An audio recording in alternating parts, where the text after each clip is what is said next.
Hari ini, saya hanya memberimu peringatan. Jika kamu terus memprovokasi saya, maka kamu sebaiknya menyerahkan posisimu sebagai pewaris keluarga Geraldine. Sementara Alexa mengucapkan kata-kata ini, tatapannya sedingin es. Sangat dingin hingga membuat orang lain menggigil ketakutan. Meskipun kehadirannya tidak mengintimidasi Kenzie, tidak ada yang meragukan kata-kata yang keluar dari mulutnya. Ekspresinya cukup untuk memberitahu semua orang betapa seriusnya dia. Melihat Arsi dalam keadaan linglung, Alexa berbalik menghadap kakeknya. Setelah membungkuk cepat, dia berkata, "Kakek jangan khawatir, saya akan menangani skandal itu dengan baik. Maaf mengganggu hari ini." Setelah berbicara, Alexa berbalik untuk pergi, tetapi kakeknya menahannya.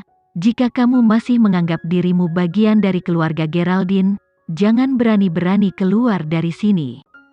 "Kakek, jangan paksa aku. Aku sudah mengungkapkan pikiranku dengan jelas tadi malam. Jika kamu keluar dari rumah ini hari ini, kamu akan menjadi seperti Arsi dan tidak lagi menjadi bagian dari keluarga Geraldine." Kakek mengejek sambil mengibaskan lengan bajunya. "Arsi salah, tapi caramu mengekspos dirimu ke publik bahkan lebih buruk. Aku tidak pernah mempermalukan keluarga Geraldine. Apakah kamu lupa tentang skandal, gosip, dan penghargaan kaki terindah di dunia?" Kakek menyipitkan matanya dan mengejek. "Di mataku, itu semua memalukan. Yah, tidak ada yang bisa kulakukan tentang itu." Setelah memberikan tanggapannya, Alexa terus berjalan keluar pintu. Tapi, kakeknya berbicara lagi, "Apakah kamu benar-benar akan menyerah pada orang tua dan keluargamu? Semua karena apa yang disebut hasrat dan impianmu? Alexa, jangan pergi. Ayah dan ibu sama-sama merindukanmu." Ayahnya berusaha meyakinkannya. Alexa menggelengkan kepalanya. Namun, pada upaya ketiganya untuk pergi, ibunya tiba-tiba memecah kesunyiannya saat dia berkata dengan suara serak, "Aku tahu semua ini karena aku." Alexa tidak menoleh ke belakang. Aku tahu bahwa dalam hati Alexa, dia lebih suka aku tidak ada karena aku telah membuatnya malu seumur hidup. "Istriku, jangan membuat segalanya menjadi lebih rumit." Ayah Alexa segera berusaha menghiburnya. "Aku tahu cara terbaik untuk menyelesaikan semua masalah adalah dengan menghilangnya aku kan? Nyonya, omong kosong apa yang kamu bicarakan? Cukup, Alexa tidak akan kemana-mana hari ini. Tetaplah di sini dan aku akan meminta seseorang untuk menangani semua gosip," kakeknya bicara. "Adapun Arsi, ini akan menjadi yang terakhir kalinya. Jika aku menemukanmu melakukannya sesuatu seperti ini lagi, jangan salahkan aku karena tidak berperasaan." "Maaf kakek, aku masih harus pergi syuting." "Syuting apa? Jangan berpikir untuk keluar dari rumah ini." Kakek memberi isyarat kepada asistennya untuk menutup pintu. "Alexa, sudah saatnya kamu fokus pada hal-hal yang lebih serius. Kamu harus mengakhiri hubungan konyol yang kamu miliki di luar." Alexa memperhatikan saat pintu depan tertutup, tetapi dia tidak panik. Dia hanya berbalik menghadap kakeknya dan berkata, "Kakek, kamu tidak akan bisa mengurungku selamanya." Kakek menatap Alexa. Sebenarnya, dia sangat sadar bahwa Alexa bukan lagi anak yang biasa menghadapi segalanya, tekadnya lebih kuat dari sebelumnya. Tapi, dia tetap bersikeras, "Aku akan mengurungmu selama mungkin." Arsi masih berlutut di tanah sambil menangis sambil mencibir. Dia akhirnya menyadari bahwa niat kakeknya selama ini adalah untuk membuat Alexa kembali ke rumah. Dia berdiri dan tertawa, "Kakek, kamu sudah lama memutuskan bahwa kamu akan membuat Alexa pulang. Apakah aku benar? Ini selalu menjadi rumahnya. Hak apa yang dimiliki Jalang ini?" Setelah berbicara, Arsi berdiri dan menerkam mangkuk buah di atas meja kopi, meraih pisau buah dan meletakkannya di pergelangan tangannya. "Bagaimana jika aku berkata, aku atau dia?" Arsi, kakeknya panik ketika dia mencoba berdiri, hampir kehilangan pegangan pada tongkatnya. apa yang kamu lakukan? Kakek, aku serius. Keluarga ini hanya punya tempat untuk salah satu dari kita. Setelah berbicara, Arsy menggigit bibirnya saat darah mengalir dari pergelangan tangannya. Jangan melakukan sesuatu yang bodoh, kakek menerkam ke arah Arsy dan meraih pergelangan tangannya. Dia kemudian menoleh ke asistennya, cepat, ambilkan aku kotak padakel. Melihat cinta kakeknya untuknya, Arsy membenamkan dirinya dalam pelukan dan mulai menangis. Kakek, bukankah semuanya baik-baik saja seperti saat ini? Mengapa kita harus mengizinkan orang luar di rumah kita? Karena dia telah pergi selama 9 tahun, itu pasti berarti dia tidak pernah menganggap kita sebagai keluarganya. Mengapa kita harus mempersulit satu sama lain? Jika kamu memiliki sesuatu untuk dikatakan, maka katakanlah. Mengapa melakukan sesuatu yang begitu bodoh? Kakek hampir diliputi amarah. Kakek, berjanjilah padaku bahwa kamu tidak akan membiarkan Alexa kembali. Berjanjilah padaku. Melihat Arsy masih ingin mengambil tindakan ekstrim, kakeknya tidak punya pilihan selain setuju. Baik, saya berjanji. Mendengar janjinya, Alexa merasa sedikit kehangatan yang tersisa di hatinya telah menghilang.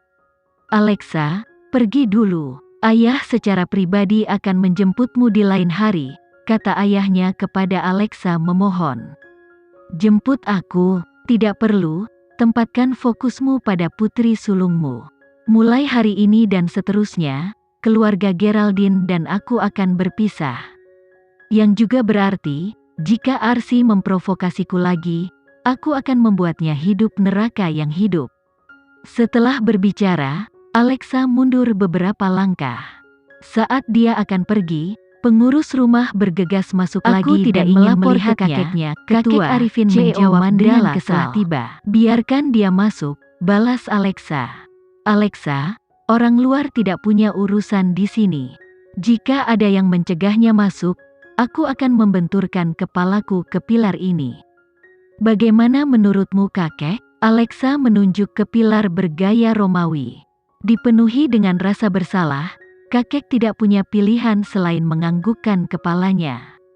Pengurus rumah tangga memahami gerakan tuannya, dan segera membawa Kenzie ke dalam rumah. Namun, Kenzie tidak datang sendirian. Yang menemaninya adalah sekitar 20 pengawal yang memasuki ruang tamu di lautan hitam. Tuan Kenzie, bukankah kamu terlalu banyak berpura-pura? Kakek Arifin mencibir dengan sikap bermartabat. Kenzie tidak menanggapi kakek Arifin. Dia hanya melambai pada Alexa. Air mata Alexa hendak memaksa keluar dari matanya, tetapi dia menahannya saat dia bergegas ke Kenzie dan membenamkan kepalanya di dadanya. Dengan suara serak, dia meminta, "Bawa aku pergi dari sini." "Oke, aku akan menanganinya." Kenzie mengulurkan tangannya dan menepuk kepala Alexa sebelum dia mencium dahinya. "Terlalu banyak, kenapa aku masih merasa itu tidak cukup? Keluarga Leonard selalu bepergian seperti ini," jawab Kenzie dengan tenang. "Ini keluarga Geraldine, bukan keluarga Leonard." "Tapi, keluarga Geraldine menindas seseorang dari keluarga Leonard?" Suara Kenzie berisi jejak intimidasi dan kegelapan. Tatapan tajam di matanya sebanding dengan kakek Arifin. "Alexa adalah cucuku. Kapan dia menjadi bagian dari keluarga Leonard?"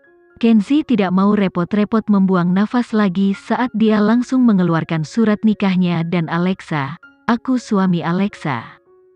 "Jadi orang tua, bukankah dia bagian dari keluarga Leonard? Jika memungkinkan, aku ingin kamu berpura-pura bahwa kamu tidak pernah melahirkan Alexa. Untuk keluarga yang bertindak seperti kalian, aku merasa malu atas namamu. Karena Alexa adalah istriku, dia tidak membutuhkan 1 sen pun dari kalian. Keluarga Leonard memiliki aset yang cukup untuk menjamin kemewahan 10 masa hidupnya. Jika dia ingin kembali ke keluarga Geraldine, kamulah yang akan berlutut di hadapannya. Mulai hari ini dan seterusnya, aku akan membawa Alexa bersamaku. Dia tidak lagi berhubungan dengan salah satu dari kalian. Jika ada yang ingin menggertaknya lagi, kamu harus melewatiku dulu. Setelah berbicara, Kenzie merangkul Alexa dan membawanya keluar. Namun, keluarga Geraldine secara alami mencoba menghentikan mereka. Tentu saja, orang-orang yang dibawa oleh Presiden Leonard tidaklah lemah, mereka adalah petarung berpengalaman. Jadi pada akhirnya, semua pelayan keluarga Geraldine harus menyerah pada tatapan maut Kenzie, saat mereka melihatnya memimpin Alexa keluar dari rumah keluarga Geraldine. Kakeknya sangat marah sehingga seluruh tubuhnya gemetar, tetapi dia tidak dapat menghentikan mereka. Sekian dulu ya video kali ini. Kita lanjutkan lagi videonya di lain waktu. Oh iya, bagaimana menurut kalian? Semoga bisa sedikit menghibur kalian semua. Untuk teman-teman yang baru nonton, jangan lupa subscribe ya, hehehe. Dan kalau teman-teman ada yang ingin gabung langganan, bisa langsung gabung saja untuk dapat fitur yang menarik dan sedikit membantu Mimin.